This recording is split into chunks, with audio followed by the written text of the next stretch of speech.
हिंदुत्व का मतलब, सनातन का मतलब ये नहीं है कि मुझे कुछ मिल जाए तो हिंदुत्व जीत गया और मुझे नहीं मिला तो हिंदुत्व हार गया। आजकल प्रॉब्लम यही है। मेरे द्वारा अगर कोई बात ऐसी हुई हो तो मैं उसके लिए क्षमा मांगता हूं, लेकिन इसके बावजूद भी अगर कोई मीम बनाता है तो आजकल देखो सोशल मीडिया है, सबके हाथ में फोन है, अब उनको भी बेचारों को कुछ ना कुछ चाहिए। अब मैं राम जी के ऊपर बोल रहा हूं तो काफी लोग कहेंगे राम कौन है, काल्पनिक। मैं कहूं कृष्ण जी के ऊपर, वो कहेंगे कृष्ण काल्पनिक। दो चीजें फ्री दे सरकार, वो दो चीजें कौन सी हैं? शिक्षा, बच्चा जितना पढ़ना चाहे, और एक चिकित्सा, स्वास्थ्य, जिसको जरूरत हो, उसमें पैसा ना लगे सरकार व्यक्ति का। ये दो चीजें फ्री दे दीजिए आप, और बाकी का सब बंद कर दीजिए। एक सोशल मीडिया पर हमने देखा है कि एक बड़ा ट्रेंड चल रहा है कि आप लोगों की बयानों के मीम्स बना के चलाए जाते हैं, आलोचनाएं की जाती हैं, और बहुत कुछ ऐसा चल रहा है जिसको देख करके जो लोग आपसे जुड़े हैं उन्हें बड़ी पीड़ा होती है, वेदना होती है कि अरे क्या चल रहा है। अच्छा, कुछ मैं इसमें नाम तो नहीं लूँगा, लेकिन कुछ संत भी ऐसे हैं जो जिनकी कथा सुनो तो वो कथा कम और वो थोड़ा हंसी मजाक चुटकुले ज़्यादा लगता है, और वही चीज़ें वायरल होती हैं। तो एक अलग सेट ऑफ थिंकिंग बन रहा है कि भाई ये जो कथा का पूरा क्या या मजबूरी है आपकी, क्योंकि युवाओं को जोड़ना है तो मनोरंजन रखना है बीच में साथ साथ, ये उतना गंभीर संवाद, उतना गंभीर विमर्श अब नहीं समझते हैं लोग। तो ये आप इसको कैसे देखते हैं? क्या ये वक्त की डिमांड है कि हमें एंटरटेनिंग भी रखना है अपने धर्म की शिक्षा देते देते, और उस बीच में कई बार ऐसी बातें बोल जाते हैं कि जिसको लेकर के उनकी बुद्धि पर, उनके ज्ञान पर भी सवाल खड़े हो जाते हैं? देखिए, मैं इस बात पे ज़्यादा नहीं बात करूँगा, मैं सिर्फ इतना कहूँगा कि एक तो सबका कथा करने का अंदाज, नज़रिया अलग अलग है। मेरा नज़रिया यह है कि यूथ को जोड़ना है, संस्कारों को देना है, समाज को आगे बढ़ाना है, लेकिन उसके साथ साथ मुझे ये भी ध्यान रखना है कि समाज में मेरी ये इमेज रहे, उन्हें ये पता हो कि वो महाराज से कथा सुन रहे हैं। तो मैं उस प्रयास को अपने लेवल पे कह सकता हूं।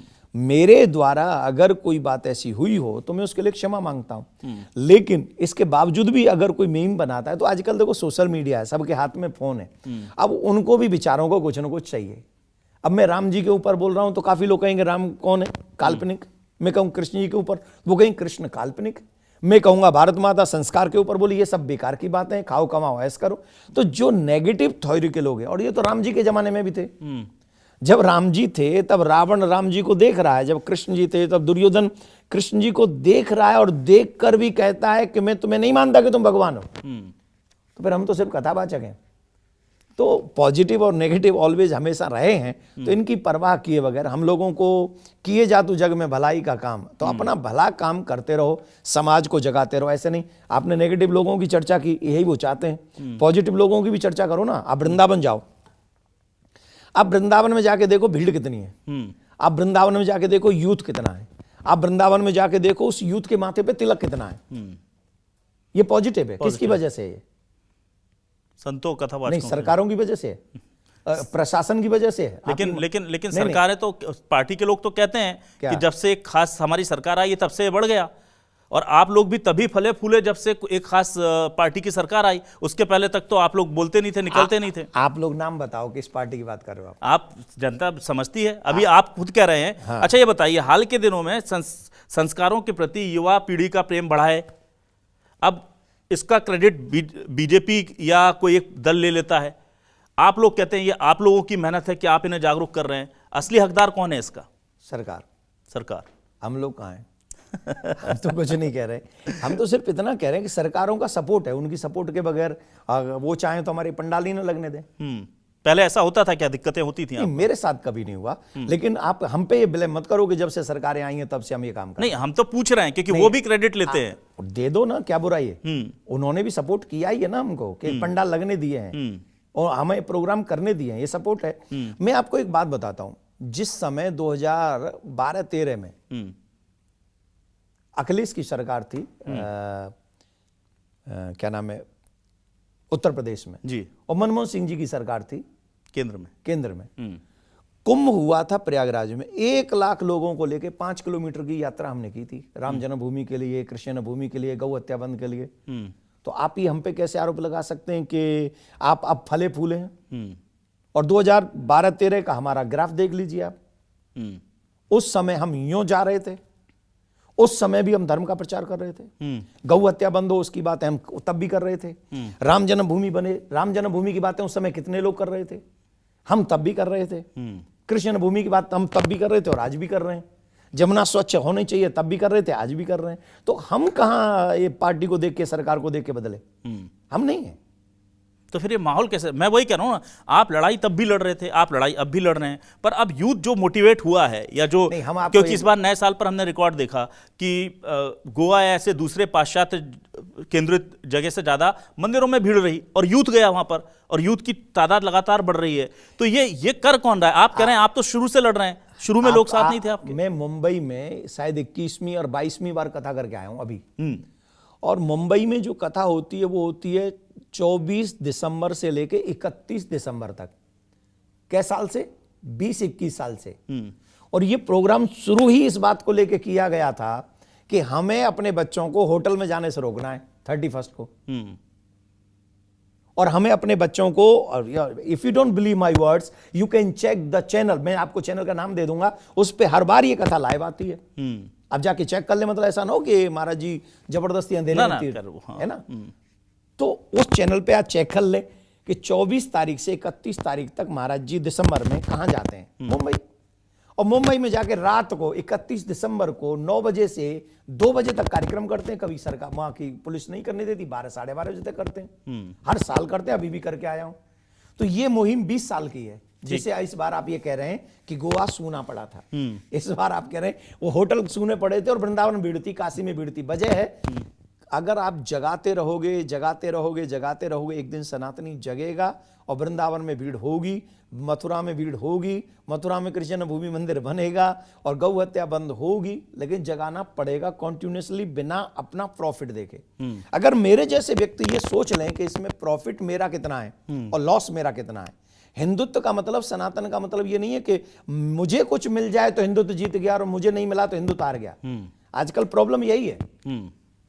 व्यक्तिगत लड़ाई हो गई है। नहीं, व्यक्तिगत नहीं हो गई है। हम लोग, कई लोगों, मैं सबकी बात नहीं कर रहा हूं, कई लोग आजकल जो नए नए आ रहे हैं वो इसलिए आ रहे हैं, किसी को एमएलए बनना है, किसी को एमपी बनना है, किसी को निगम पार्षद बनना है, किसी को कुछ करना है, छोटा छोटा पद चाहिए जिसकी वजह से उनको लगे कि हम, और जब वो बन जाते हैं और जब उनके अधिकार की बातें आ जाती हैं तब वो नहीं हो पाती हैं वो चीजें जो होनी चाहिए। तो हिंदुत्व तब नहीं जीतेगा जब आप जीत जाएंगे।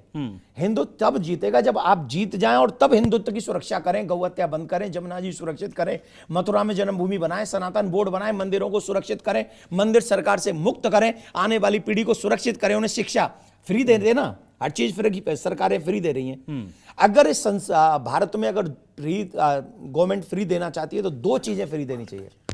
2 चीजें फ्री दे सरकार, वो 2 चीजें कौन सी हैं? शिक्षा, बच्चा जितना पढ़ना चाहे, और एक चिकित्सा, स्वास्थ्य, जिसको जरूरत हो, उसमें पैसा ना लगे सरकार व्यक्ति का। ये 2 चीजें फ्री दे दीजिए आप, और बाकी का सब बंद कर दीजिए। देखिए फिर भारत विकास करता है कि नहीं करता है। आपको सनातन को बचाने के लिए ऐसे स्टेप लाने पड़ेंगे, ऐसे कानून लाने पड़ेंगे जिसकी वजह से न सिर्फ ये देश अखंड बना रहे, साथ में ये देश संस्कारी भी बना रहे। अच्छा, देवकीनंदन ठाकुर जी को क्या लगता है, क्या बड़े बड़े जो आप इतनी लंबे समय से डिमांड कर रहे हैं, चाहे वो गौ रक्षा की हो, चाहे वो यमुना साफ करने की हो, चाहे धर्म सनातन बोर्ड की हो, ये तमाम चीज़ें पूरी नहीं हो पा रही? क्या लग रहा है, दबाव उतना बन पा रहा है, हो पाएगा, ये हो जाएगा? देखिए, मुझे इतना पता है कृष्ण भूमि मंदिर बनेगा, बनेगा ही बनेगा। और मैं जहां तक मानता हूं सनातन बोर्ड भी बनेगा, आज नहीं तो कल बनेगा। शायद धर्म, हमारे रामचरितमानस में कहा गया है, धीरज धर्म मित्र और नारी। धर्मवान व्यक्ति को धैर्यवान होना चाहिए। आज अगर हमने कोई स्टेप उठाया है, हमने कोई आवाज उठाई है, तो वो निष्फल नहीं है। परमात्मा ने इस ब्रह्मांड में उस चीज के लिए कोई ना कोई जगह बनाई है, तभी वो हमारे चित्त में आई है, तभी वो हमने उठाई है। वो अकेले मैंने नहीं उठाई है, अनेकों महात्माओं ने उस चीज को कहा कि हाँ सनातन बोर्ड बनना चाहिए। उसके पीछे जायज उदाहरण दे रहा हूं मैं आपको। अगर जायज ना जायज है तो मुझे जेल में डाल दो। मस्जिद एक भी सरकार के अंडर नहीं, चर्च एक भी सरकार के अंडर नहीं, अदर पूजा प्लेसेस किसी सरकार के अंडर नहीं, सिर्फ मंदिर सरकार के अंडर है। वाई? अगर संविधान हमें बराबर का अधिकार देता है तो सिर्फ मंदिर ही क्यों, और मंदिर भी वही क्यों जिनमें पैसा अधिक आ रहा है। हम्म, वो भी मंदिर रख लो जिनमें कोई आरती नहीं कर रहा है, वो भी रखो, फिर उनकी देखभाल करे सरकार। वो क्यों नहीं कर रही है? और अगर नहीं कर रही है और वो मंदिरों को पैसे वालों को रख रही है, इसका मतलब है डायरेक्ट शोषण है हिंदुओं का। दूसरी बात, मान लो कि चलो वही रखने आपने, मुझे एक और जवाब दे दीजिए, उस मंदिर के पैसे का अब तक क्या हुआ? प्रत्येक साल 2 लाख करोड़ प्लस पैसा मंदिरों में आता, उस पैसे से हो क्या रहा है? कितने मॉडर्न गुरुकुलम बने, कितनी गौशालाएं बनी, कितनी गरीब बच्चियों का विवाह हुआ, कितने सनातनी ऐसे हैं जिनका निःशुल्क इलाज हो गया उस पैसे से? बताइए मुझे। नहीं हुआ। ये जो बात है मैं कह रहा हूं ना, ये मैंने बात की थी 16 नवंबर 2024 को। ठीक ठीक। अक्टूबर 16 2025 को हिमाचल हाईकोर्ट ने यही सेम चीज कही गवर्नमेंट को कि तुम मंदिर के पैसे से सड़क नहीं बना सकते। मंदिर के पैसे से अगर तुमको बनाना है तो तुम्हें बनाना चाहिए गुरुकुलम, तुम्हें बनाना चाहिए गौशाला, तुम्हें बनाने चाहिए निःशुल्क हॉस्पिटल्स, और उसमें इलाज होना चाहिए सनातनियों का। ये किसने कहा? हाईकोर्ट ने। ये बात कहां तक पहुंच गई? तो आपको लग रहा है असर होगा? हाईकोर्ट नहीं, मुझे बता, हाईकोर्ट पहुंची? हाँ।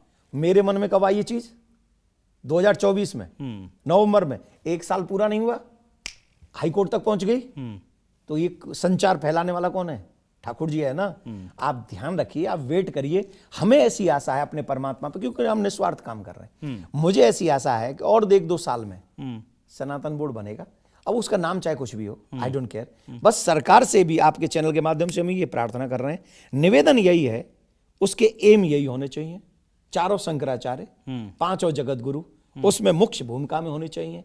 बाकी का कुछ भी हो, काम यही हो, ऐसा कोई बोर्ड आप बना के दे दीजिए। मुझे लगता है सनातनियों का इससे ज्यादा हित कोई सरकार नहीं करती। लेकिन आप कह रहे हैं 4 शंकराचार्य को एक साथ रखें। 4 शंकराचार्य, 5 जगत गुरु। तो ये 4 शंकराचार्य तो खुद आने को साथ तैयार नहीं है।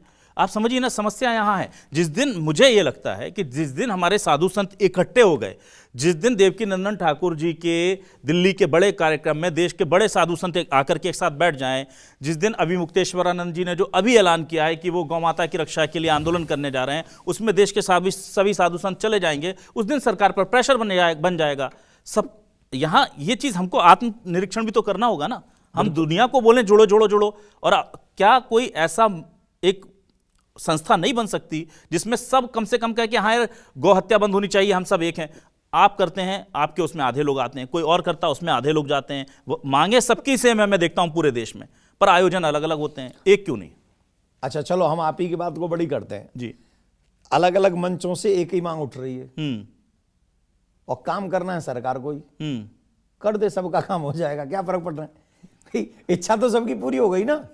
गौ, ऐसा कौन सा व्यक्ति, अगर मुझे एक ही ऐसा हिंदू बता दीजिए जो ये चाहता हो कि गौ हत्या नहीं बंद होनी चाहिए? जिसने भी हिंदुआनी का दूध पिया है, हिंदू मां का दूध पिया है, वो सबसे पहला काम चाहेगा गौ हत्या बंद हो जाए। ये सबसे सटीक काम है। दूसरा, मंदिर मुक्त हो जाए सरकार से, ये दूसरा काम है। तीसरा, मेरी बहन बेटी पर किसी की कुदृष्टि न पड़े, मेरी बहन बेटी सुरक्षित रहें, ये तीसरा हिंदुओं का सबसे बड़ा काम है जी। चौथा, सदियों तक भी मेरे इस हिंदुस्तान को कोई और स्थान न बना सके, ऐसा अखंड भारत, इसका निर्माण करके ऐसे कानून बना के चले जाएं कि यहां पर राज्य करने वाले लोग तिलकधारी होंगे, भगवाधारी होंगे, कलाबाधारी होंगे, सनातनी होंगे, जो कभी किसी को बुरा तो नहीं करेंगे लेकिन अपना बुरा होने नहीं देंगे। ऐसी कंट्री का निर्माण जो व्यक्ति कर देगा वही सच्चा हिंदू होगा, और ये हर हिंदू की मांग है। आज हर सनातनी यही चाहता है, मैं भी यही चाहता हूं, दिल से चाहता हूं। आज मेरी अप्रोच तो वो है नहीं, मैं तो रूल बनाने वालों में हूं नहीं, मैं तो जन जागृति करने वालों में से हूं। तो आज मैंने थोड़ा सा ट्रैक चेंज कर लिया, मैं युवा बच्चों के बीच में जाके उन बच्चों को थोड़ा सनातन का पाठ पढ़ाऊंगा जो मेरे बस में है। जो मेरे बस में है, मैं वो हर प्रयास करूंगा मरने से पहले। ठीक है, मैं मैं अपने प्रयास रोकूंगा नहीं, पर हर हिंदू जो जहां जहां है उसको प्रयास जरूर करने चाहिए। सिर्फ मैं और मेरे लिए मत जियो यार, मी एंड माई कंट्री के लिए जियो, मी एंड माई रिलीजन के लिए जियो। और मैं तो कहूंगा बहुत जरूरी है, आज नहीं हुआ, अभी नहीं हुआ, फिर कभी नहीं होगा। चलिए देवकी नंदन ठाकुर जी, आपने न्यूज़ 24 को वक्त दिया और एक बहुत अच्छी आप आयोजन जो करने जा रहे हैं उसके लिए बहुत शुभकामनाएं आपको। आप भी कह दीजिए हमारे एसपीएल में सब भारत के लोग सपोर्ट भी करें। बिल्कुल। और जो मध्य प्रदेश इंदौर के आसपास में वो सब लोग आप बोलिए, आपके आप चैनल के लोग मेरे सारे दर्शक मध्य प्रदेश छत्तीसगढ़ के जुड़े हुए हैं और इंदौर में जाहिर सी बात है मैं जानता हूं, चूंकि हमने मध्य प्रदेश की टीम को नाम भी आपने हमारे दिल को छूने वाला दिया है, रानी अहिल्याबाई के नाम पर दिया है, तो हमारी उस टीम को सपोर्ट करने के लिए और इसके आपके इस आयोजन को सपोर्ट करने के लिए बहुत वहां पर लोग पहुंचेंगे, मुझे पूरी उम्मीद है। और आप जो एक अच्छी मंशा के साथ आगे बढ़ा रहे हैं, सनातन का ध्वज लेकर के आप आगे बढ़ रहे हैं, उस काम के लिए भी आपको बहुत शुभकामनाएं। बहुत बहुत धन्यवाद आपका न्यूज़ 24।